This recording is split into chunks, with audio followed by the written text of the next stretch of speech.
이번 파라 보면서 솔직히 기대 좀 했잖아요. 드디어 견우와 성화의 첫 키스가 나오는 건가 했는데 역시 로맨스는 타이밍이더라고요. 살짝 아쉬웠지만 아직 남은 회차가 많으니까 다음엔 꼭 제대로 된 로맨스신 기대해보겠습니다. 그리고 견우가 봉수로 변신했을 때 추영우 배우 연기 정말 잘 어울리더라고요. 평소엔 다정한 견우였다가 갑자기 귀신처럼 빙의된 표정으로 돌변하는데 무섭긴 한데 또 귀엽고 묘하게 매력있는 그런 느낌이 들었어요. 자, 그럼 오늘은 파라 간단히 리뷰하면서 본격적으로 구화 예고 분석 들어가 보겠습니다. 이번 예고는 진짜 놓칠 수 없는 복선들 그리고 새로운 전개 암시가 가득했거든요. 이번 파라에서 견우와 선녀 구화 예고를 보면 이제 이 드라마는 단순한 로맨스를 넘어서 본격적인 영혼 공존의 혼란기로 접어든 것 같죠. 성화와 견우, 봉수 그리고 염화까지 얽히고 설킨 영적 에너지와 감정선이 구화부터 폭발 직전이라는 느낌인데요. 오늘은 파라까지의 내용을 정리하면서 구화 예고 복선과 향후 전개를 분석해 보겠습니다. 무엇보다 이번 회차에서 가장 주목해야 할 건 견우의 영안이 열리면서 벌어질 파장과 성화의 이상 증세 그리고 염화가 뒤에서 벌이고 있는 수상한 계획이에요. 가장 먼저 눈에 들어오는 건 견우의 각성이에요. 파라 마지막 장면에서 염화가 날린 살이 견우의 몸에 직접 꽂히면서 그는 귀신의 세계를 볼 수 있는 영안을 갖게 되었죠. 단순히 귀를 통해 소리를 듣는 영청 단계에서 이제는 시각까지 열리며 본격적으로 귀신과의 경계가 무너지기 시작한 겁니다. 드라마 초반부터 견우가 특별한 사람임을 암시해왔던 모든 복선이 이제서야 수면 위로 드러나기 시작한 거죠. 성화가 말한 대로 견우는 단순히 귀신을 보는 게 아니라 귀신의 힘에 감염될 수 있는 체질이에요. 그런데 그 체질에 날아든 염화의 살이 견우에게 봉수와의 융합을 촉진시키는 트리거가 되어버린 거죠. 이게 바로 예고에서 언급된 봉수가 견우 몸에 들어오면서 두 사람의 균형이 흔들리기 시작한다는 그 문장과 직결됩니다. 그동안은 성화가 견우의 손을 잡음으로써 봉수를 억눌렀지만 지금은 상황이 반대예요. 견우 스스로가 봉수를 받아들이는 상태에 가까워졌고 그 안에서 점점 누가 주체인지가 모호해지고 있는 거예요. 특히 파라 후반 견우가 봉수와 교감하는 장면들 총소리에 반응하고 이름을 찾아주려 하고 또 억매로 시합 전 봉수를 잠재우려는 노력까지 이건 단순한 주술이 아니라 견우와 봉수가 하나의 존재로 통합되어가는 과정이에요. 즉 구화에선 그 통합이 얼마나 위험한지를 보여주는 국면이 될 겁니다. 견우가 대회에서 멋지게 금메달을 따는 장면은 말 그대로 정점이에요. 그 다음부터는 균형이 무너지는 낙하가 시작되죠. 봉수의 정체가 점점 드러나고 견우의 몸에 점점 깊숙이 들어오기 시작하면서 성화와 견우의 로맨스도 흔들리기 시작합니다. 게다가 예고에서는 성화가 갑작스럽게 열이 오르며 병양 로맨스 모드로 진입한다고 했죠. 근데 여기서 중요한 건 그게 단순한 감기나 과로 때문만은 아닐 가능성이 크다는 거예요. 성화는 원래 천지신녀의 후계자이자 특수한 주술력과 영역을 가진 존재잖아요. 그런 성화가 지금 견우와 접촉을 계속하고 있고 봉수라는 강력한 악령이 견우와 하나가 되어가는 과정을 옆에서 직간접적으로 받고 있다는 점에서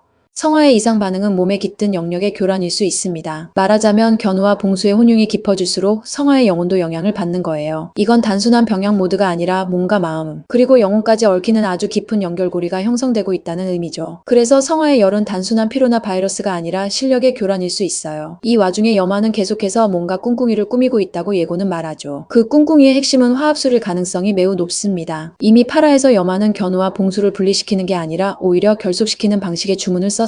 왜냐면 염화는 견우가 봉수를 품고 살아가야만 자신이 다시 악귀를 받아들일 수 있는 기회를 얻을 수 있기 때문이에요. 더 무서운 건 염화와 악귀는 단순한 적대 관계가 아니라 주술 계약으로 묶여 있다는 거죠. 염화는 봉수를 악귀로 다시 성장시키고 그걸 다시 자신이 흡수함으로써 본래의 무당력을 되찾으려는 속셈을 갖고 있어요. 즉 견우가 봉수와 융합되면 될수록 염화는 거기서 악귀의 힘을 추출해 자신의 힘으로 사용할 수 있는 기반을 마련하게 되는 거죠. 이 와중에 가장 중요한 존재가 바로 성화입니다. 드라마 초반부터 성화는 악귀의 영향을 정화할 수 있는 천지신녀의 몸주, 즉 현대판 테마사에 가까운 존재로 묘사되어 왔죠. 하지만 지금은 본인도 그 역할을 전면적으로 받아들이지 못하고 있어요. 그런데 구화에 들어서서 성화의 열과 견우의 융합이 동시다발적으로 진행된다는 건 성화가 더는 선택을 미룰 수 없게 된다는 의미입니다. 이제 그녀는 다시 결단해야 해요. 단순히 견우와 손을 잡는 물리적 억제가 아니라 자신의 실력을 온전히 수용하고 견우의 영혼과 봉수의 혼령을 모두 감싸 안는 신의 영역으로 들어설지 말지를 결정을 해야 하며 그리고 여기에 이름이라는 복선이 다시 등장할 수 있어요. 봉수가 계속해서 화목과 안을 배회하며 찾고자 했던 건 단순히 장소나 물건이 아니라 자신의 이름이에요. 즉 참전 추년비에 새겨진 학도병의 이름 중에 자신이 있다는 걸 본능적으로 알고 있었던 거죠. 그렇다면 구화에서 그 이름이 드러나는 순간 봉수의 정체가 완전히 밝혀지고 견우와 봉수 사이에 결정적인 전환점이 올 수도 있어요. 그리고 여기서 이런 시나리오도 가능해집니다. 성화가 열로 앓고 있는 동안 꿈속에서 그 이름을 듣는 장면이 나올 수 있다는 거죠. 예를 들면 성화가 천지신녀로 각성하는 첫 번째 계기가 봉수의 이름을 부르는 것일 수 수 있습니다. 그 이름을 부르는 순간 봉수는 흔들리고 견우와의 융합도 일시적으로 멈추며 새로운 선택지가 열리는 거예요. 결국 구화는 사랑과 정체성, 혼련과 생명력이라는 네 가지 축이 모두 교차하는 분기점이 될 겁니다. 정리하자면 견우는 점점 귀신이 되어가는 사람이고 봉수는 사람이 되려는 귀신이에요. 그 둘 사이의 경계가 무너지면 그 중간에 선 성화는 결국 신의 영역으로 들어가야만 둘을 구할 수 있어요. 염화는 그 틈을 노리고 있는 것 같은데요. 자신의 무당 능력을 되찾기 위해 견우와 봉수의 융합을 더 촉진시키려 하고요. 성화는 더 이상 선택을 미룰 수 없습니다. 그녀가 천지신녀로서 진짜 각성하지 않는다면 견우도 봉수도 모두 위험에 처하게 돼요. 그리고 바로 그 첫걸음이 이름을 부르는 것일 가능성이 높습니다. 봉수가 잃어버린 이름, 그 이름이 구화에서 드디어 등장하게 되는지, 아니면 여전히 미궁 속 복선으로 남게 될까요? 모든 복선이 동시에 수렴되는 회차, 그리고 동시에 모든 감정선이 뒤엉키는 회차. 견우와 선녀 구화는 그야말로 이 드라마의 진짜 시작점이 될지도 모릅니다. 그 시작점에서 성화는 병상에 누워있고 견우는 금메달을 들고 있고 봉수는 그 금메달을 통해 세상과 연결될 준비를 하고 있죠. 그럼 이제 진짜 견우와 봉수 둘 중 하나가 사라져야 할 시간이 온 것일까요? 아니면 이 둘을 모두 끌어안은 천지신녀 성화가 또 다른 선택지를 만들어낼 수 있을까요? 그 결말은 분명 지금까지와는 전혀 다른 감정으로 우리를 덮칠지도 모릅니다. 그리고 그 복선의 실마리는 이번 주 금요일 밤 9화에서 밝혀질 겁니다. 영상이 재미있으셨다면 구독과 좋아요, 알림 설정까지 부탁드릴게요. 지금까지 명작픽 리뷰 신청해주셔서 감사합니다.